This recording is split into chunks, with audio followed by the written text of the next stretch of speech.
અને આરામ હરાવેલું સૂત્ર આપ્યું હતું. હેઠળ જીવનમાં શ્રમ જ સર્વસ્વા છે. આખી દુનિયા મહેનત વડે ચાલે છે. ખેડૂતની મહેનતથી જ આપણને ભોજન માટે અનાજ અને શાકભાજી મળે છે. માળીની મહેનતથી જ બગીચામાં ફૂલો ખીલે છે. લુહારની મહેનતથી જ ઓજારો બને છે. સુથારની મહેનતથી જ ઘરનું સામાન અને રાચરચીરું બને છે. શ્રમિકોની મહેનતથી જ કારખાના અને મોટા મોટા ઉદ્યોગો ચાલે છે. પૃથ્વી પરના તમામ પ્રાણીઓ મહેનતથી જ પોતાનું પેટ ભરે છે. પક્ષીઓ વહેલી સવારે પોતાના માળામાંથી નીકળીને આખો દિવસ ચણની શોધમાં ઉડે છે. તીતી મંતરો મહેનતથી જ તરતો તરે છે.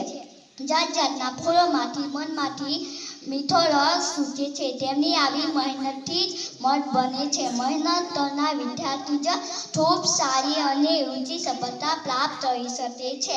મહેનત આપનો જીવનનો આધાર છે. મહેનતથી કદી દૂર ભાગવું જોઈએ નહીં. આપણે પણ મહેનત કરીને જીવનમાં આગળ વધીએ.